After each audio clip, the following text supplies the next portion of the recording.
নমস্কার, পুজো ক্লিক্সের আবার একটা নতুন ভিডিওতে আমরা আছি। আজকে আমরা লাইভ আছি সরাসরি। এখন পুজো ক্লিক্সের এই ভিডিওর মাধ্যমে দেখতে পাচ্ছেন ফোরামপট দুর্গা উৎসবের রক্তদান শিবির। আমি এখন আছি হাওড়া জোনে। দেখতেই পাচ্ছেন হাওড়া জোন পুরো একদম ভরে উঠেছে। প্রচুর মানুষ এসেছেন যারা মাকে ভালোবাসে, দুর্গা ঠাকুরকে ভালোবাসে, সেই নিয়ে আজকে রক্তদান শিবির। তাই জন্য এখানে নাম দেওয়া হয়েছে যে মায়ের জন্য রক্তদান। তো আমি পুরো জিনিসটা ঘুরে দেখাবো। এখানে পাপিয়া দিয়েও আছে, লাইভে যাচ্ছি।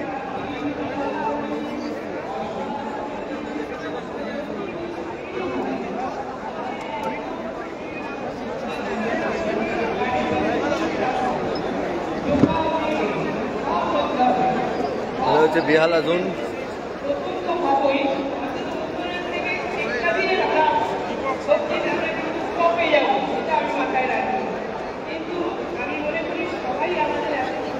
বেহালা জোন, এদিকে নর্থ জোন।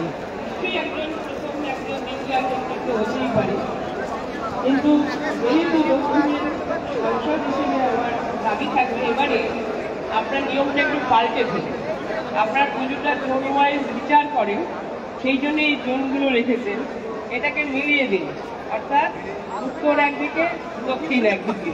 তাহলে মনে হয় আমাদের পারপাস যেটা বা চিন্তাধারা যেটা, সেটা বোধহয় পরিপূর্ণ হয়ে যাবে।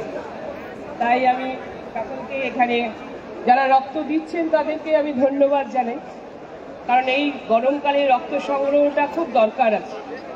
এই সময় ক্যাম্পগুলো ভীষণ কম হয়, কারণ গরমের সময় গ্রামের দিকে যে ক্যাম্পগুলো হয় সেই ক্যাম্পগুলো অনেক সময় করা যায় না, আবার বর্ষা এসে গেলে আরও করা যায় না। 60,000 ইউনিট প্রতিদিন আমাদের রক্তটা লাগে, প্রতিদিন প্রতিনিয়ত। আর সময়ে রক্ত না পেলে যদি রোগী না বাঁচে তাহলে সেটা খুব মুশকিল হয়ে যায়, রোগীর মৃত্যু পর্যন্ত হয়ে যায়। তাই থ্যালাসেমিয়া রোগী আবার যে বাড়িতে রয়েছে সেই থ্যালাসেমিয়া রোগীদের পরিবার আরও তারা ভীষণ আতঙ্কগ্রস্ত হয়ে থাকেন যে এক বোতল রক্ত ঠিক পাওয়া যাবে কিনা। তাই এই রক্তদান যারা করতে এসেছেন আজ পুজো কমিটির তরফে, তারা শুধু পুজোই করেন না, তারা কিন্তু এই রক্ত সংগ্রহ করে মানুষের সেবাটাও করেন। আমরা তাই সবাই মিলে এই এখানে যত পুজো কমিটি আছে তাদের প্রত্যেককে আমি ধন্যবাদ জানিয়ে এবং এই ফোরামকে কৃতজ্ঞতা জানিয়ে যে এই কাজটা তারা সুন্দর করে দেন বলেই রক্তের অভাবটা অনেকখানি পরিপূর্ণ হয়ে যায়। ব্লাড ব্যাঙ্কগুলো অন্তত খালি থাকে না। সবাইকে ধন্যবাদ জানালাম। সবাই ভালো থাকবেন, সারা বছর সুন্দর থাকুন, সুস্থ থাকুন, এটুকু বলে সকলকে ধন্যবাদ জানিয়ে আরেকবার শেষ করলাম। নমস্কার।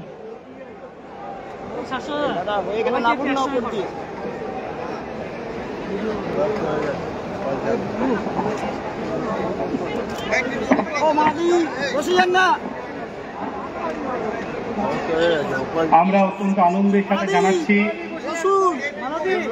আমাদের মধ্যে এসে উপস্থিত হয়েছেন পশ্চিমবঙ্গ সরকারের মাননীয় ক্রীড়ামন্ত্রী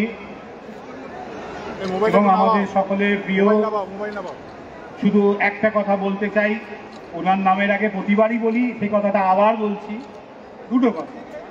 এক, এই যে নেতাজি ইন্ডোর স্টেডিয়াম, এবার আবার ক্ষুদিরাম অনুশীলন কেন্দ্র যোগ হয়েছে। আমরা অত্যন্ত আনন্দিত যে এই ক্ষুদিরাম অনুশীলন কেন্দ্র, নেতাজি ইন্ডোর স্টেডিয়াম প্রতিবারের মতো রাজ্য সরকার আমাদেরকে দিয়েছে তার সম্পূর্ণ বিনামূল্যে, এবং সেটা যিনি ব্যবস্থা করে দেন তার নাম অরূপ বিশ্বাস। এবার না মমতা বন্দ্যোপাধ্যায় তো আছেন, তিনি তো মাথার ওপর আছেনই, তো অরূপদা। আর দ্বিতীয় কথাটা আবার বলছি, প্রত্যেকের পুজোর পরিচয় আছে, প্রত্যেকের পুজোর পরিচয় আছে, আর অরূপদার পুজোর পরিচয় আবার বলি, কলকাতার দুর্গা পুজোটা যদি ফুটবল হয়, অরূপ বিশ্বাস তাহলে মেসি। সেই অরূপদাকে বরণ করে নেওয়ার জন্য অনুরোধ করছি ফোরামপট দুর্গোৎসবের সেক্রেটারি শ্রী শাশ্বত বসু এবং জয়েন্ট সেক্রেটারি শ্রী অঞ্জন উকিলকে। মাঝখানে